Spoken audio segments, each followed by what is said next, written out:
Le uscite relative ai Pink Floyd sono sempre numerose e stravendute. Certamente non farà eccezione il Live at Knebworth del 1990, che arriva per la prima volta in doppio vinile, CD e digitale come pubblicazione autonoma. Grazie a Warner Music Italia che me lo ha inviato in anteprima, vi mostrerò il contenuto dell'edizione in vinile e vi dirò anche come suona, raccontandovi qualche curiosità sull'esibizione che ha dato origine a questa pubblicazione.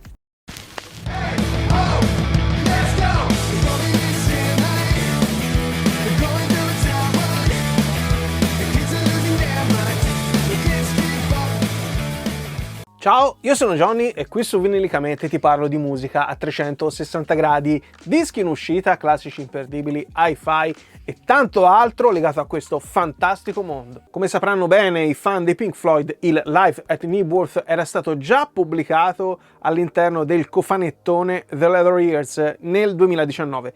Adesso diventa finalmente disponibile come pubblicazione a sé stante ed è grasso che cola per ogni fan della band, visto che il cofanetto in questione ha raggiunto delle quotazioni ormai improponibili per molti appassionati. Qui dentro troviamo l'esibizione integrale che i Pink Floyd tennero nel 1990 in occasione dei Silver Cliff Awards, un concerto di beneficenza in cui parteciparono anche altri grandissimi come Paul McCartney, Dire Straits, Genesis, Robert Plant con Jimmy Page, Elton John, Eric Clapton, Tears for Fears e Status Quo. 120.000 spettatori che videro l'apice della manifestazione nel set proprio dei Pink Floyd. I Pink Floyd si ritrovavano per la prima volta su un palco dopo il mega tour di A Momentary Lapse of Reason, immortalato nell'altra ghiotta e recente ripubblicazione di A Delicate Sound of Thunder che vi ho mostrato in dettaglio in questo video. Per il batterista Nick Mason, Knebworth ha sempre avuto un fascino speciale, non solo per i bei ricordi legati all'esibizione del luglio 75, nonostante i molti problemi tecnici, ma anche perché era come giocare in casa per uno come lui che veniva da North London. E poi c'era la possibilità di avere sul palco Candy Dulfer al sax e la vocalist originaria di A Great Gig in the Sky, Claire Torrey. Come aneddoto interessante legato proprio a Claire Torrey, ma ve lo racconto dopo. Adesso iniziamo a scoprire il contenuto di questa pubblicazione. Una delle pubblicazioni cartacee che apprezzo di più a tema Pink Floyd è questa, Inside Out, la prima autobiografia dei Pink Floyd scritta dal batterista Nick Mason. La trovate all'interno della sezione Le mie letture musicali e non solo nel negozio su Amazon, il link è qui sotto in descrizione. Passiamo allora a vedere il contenuto di questa pubblicazione, doppio vinile che mi ha inviato in anteprima Warner Music Italia, che ringrazio ovviamente. Pink Floyd Live at Knebworth del 1990, cosa c'è scritto sull'adesivo? Doppio vinile, remixati dai nastri originali, 180 grammi con un booklet di 16 pagine e i vinili sono tagliati, insomma, sono incisi a 45 giri per una qualità audio superiore. E perché questo? Non solo perché il vinile, andando più velocemente, restituisce più informazioni alla testina, quindi alla nostra riproduzione, ma anche perché c'è più spazio per i solchi, quindi più informazioni distribuite meglio. Questa è una spiegazione molto approssimativa, ma giusto per farvi capire perché troviamo sempre scritto che a 45 giri abbiamo una qualità audio superiore. Sul retro troviamo Pink Floyd Live at Knebworth 1990 con il logo della registrazione in aiuto alla Northrop Robbins Music Center and the Brit School for Performing Arts and Technology. Quindi questa esibizione, non solo quella dei Pink Floyd, ma tutto il Live at Knebworth serviva a trovare fondi per questa associazione che fa musicoterapia a sostegno delle persone con handicap. I titoli dei brani spalmati su 2 vinili, i brani sono 7, perché così pochi? Beh, perché appunto essendo a 45 giri occupano più spazio ed essendo brani tendenzialmente lunghi c'era bisogno di 2 vinili. E poi lo staff, chi c'era sul palco quella sera, lo sappiamo, David Gilmour, Nick Mason e Richard Wright, Pink Floyd e poi tutto lo staff di vocalist e strumentisti vari con le special guest che abbiamo già ricordato. Il remix è curato da Andy Jackson con David Gilmour e assistito da Damon Hiddins. È lo stesso remix presente all'interno del vinile che era nel box The Leather Years del 2019. E quindi lo apriamo finalmente. Eccoci qua. L'adesivo, mi raccomando, non si strappa perché poi si conserva, quindi più bene. Tac, tac, tac. Non è proprio così semplice farlo a favore di telecamera e non fare danni. Eccoci qua. Facciamo un po' di spazio, vai. Prima cosa che noto è che la confezione è opaca mentre la fotografia è lucida, quindi c'è questo bello stacco, vedete, lo vedete dal controluce, ecco qua. Questo è lucido e anche questa parte sul retro, questo è opaco, cartoncino opaco, e questo è cartoncino lucido, un bel effetto grafico, complimenti. Aprendolo, queste sono le foto, guardate che spettacolo, Knebworth 1990, 120.000 persone, un colpo d'occhio notevole che in questo momento fa ancora più male e bene allo stesso tempo, perché ci ricorda quanto sia aggregante la musica e quale sia il potere della musica. Questa è la locandina dell'evento, Knebworth The Silver Cliff Award Winners, 30 giugno 1990. Gatefold, quindi copertina apribile. Mettiamo un attimo da parte i due vinili.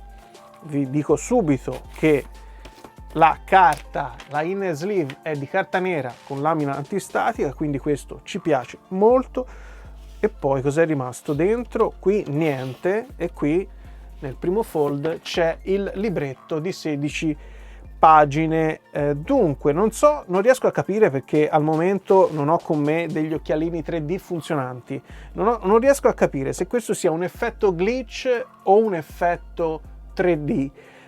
Chi acquisterà questo doppio vinile e ha in casa degli occhialini, magari se sono attivi, procuratevi le pile per farli funzionare e controllate qual è l'effetto di questa foto. Magari è un semplice effetto glitch, però può nascondersi anche un 3D fighissimo, chi lo sa. Io in questo momento non posso darvi conferma. E le prime due pagine cosa contengono? Sulla parte sinistra una bella foto dello stage dei Pink Floyd, del palco dei Pink Floyd, e qui ci sono tutti i crediti di edizione, compresi naturalmente i protagonisti di quella serata, David Gilmour, Nick Mason, Richard Wright, con i loro strumentisti, i loro musicisti e i vari ospiti. Gli ospiti speciali quali erano quella sera? Candy Dulfer, che l'abbiamo già ricordata, al sax in Shine on You Crazy Diamond e Money, e poi Michael Kamen alle tastiere in Comfortably Numb e Run Like Hell. E poi tra i musicisti che intervengono ricordiamo appunto Claire Torrey, backing vocals, quindi corista, e lead vocals, quindi voce solista in The Great Gig in the Sky.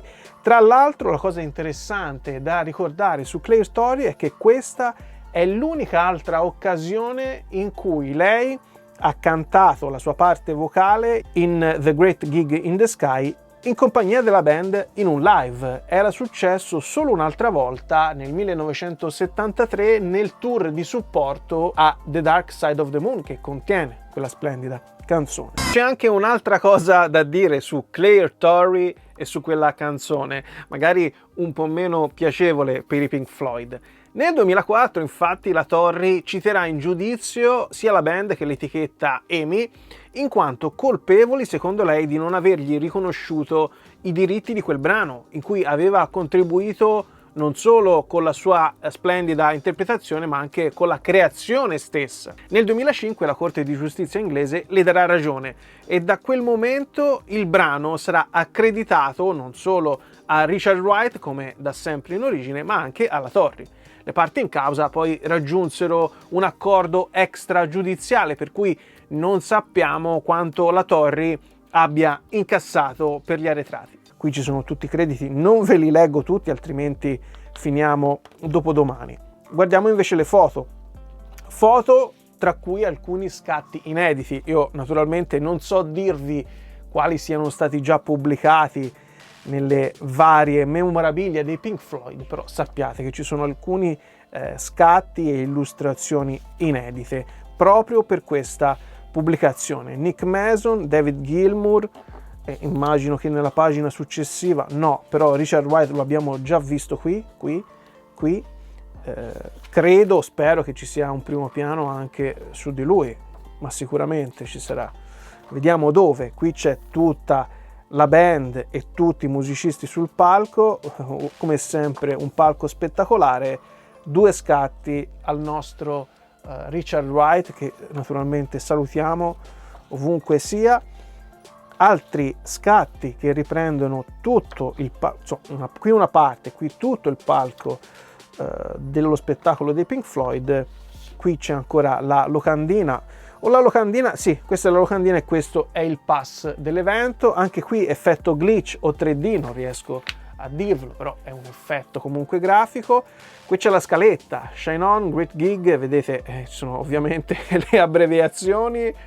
E qui ci sono tutti i musicisti che parteciparono all'evento. Li ho ricordati all'inizio, ma li rileggo perché ci sono alcuni che non ho citato. Pink Floyd, Eric Clapton, Phil Collins, Genesis, Elton John, Mark Knopfler, Paul McCartney, Robert Plant, Cliff Richard, The Shadows, Status Quo e Tears for Fears. Quindi questo è il pass e questo sarà presumibilmente, esatto, è il biglietto, il ticket del concerto. E qui altre foto della band, del palco, del pubblico, begli scatti insomma. E qui c'è il logo di Knebworth, The Silver Cliff Award Winners. Questo è il libretto. Guardiamo un attimo come sono fatti i vinili. Vi ho già detto 2 cose sulle buste. Questo è il primo disco, nero, 180 grammi. Questa è la label, Pink Floyd, Live at Knebworth 1990, questo è il side B, va bene, ecco, vedete side A e side B sono differenti. Qui c'è David Gilmour di spalle. Side A, Shine On You Crazy Diamond, parti dalla 1 alla 5 e The Great Gig in the Sky. E qui sul retro un effetto di luce. Questo è il primo vinile. Secondo vinile, Side C, Money, dove si vedono i piatti e si vede anche Nick Mason in realtà, però si vede un pochino male. C'è Nick Mason qui in controluce. Pink Floyd, Money, Side C, lato 3 insomma. E qui cosa c'è?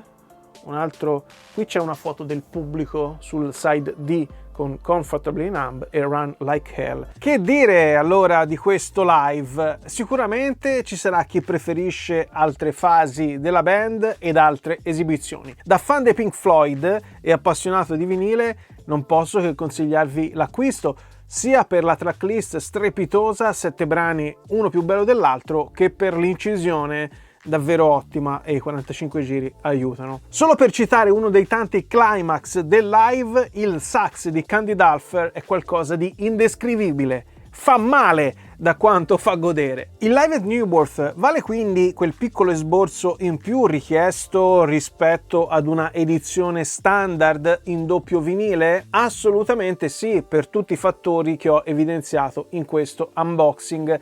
Ci sarà comunque modo di affrontare il discorso sui costi di produzione e quindi prezzo al pubblico con un professionista del settore in uno dei prossimi video. Lasciate un like se questo video vi è piaciuto, iscrivetevi al canale e attivate la campanellina scegliendo l'opzione tutte per ricevere le notifiche sulle prossime pubblicazioni. Trovate la versione in doppio vinile e quella in CD all'interno del mio negozio e il link è qui sotto in descrizione, oppure li trovate dal vostro negoziante di fiducia, sperando che siano aperti o che riaprano presto. A tal proposito, qualche giorno fa ho fatto una chiacchierata con alcuni negozianti per esaminare la situazione attuale tra speranze, proposte ed iniziative. Veramente interessante e la trovate qui. La musica è cultura Non dimentichiamocelo mai. A presto e buoni ascolti. Vai col sax.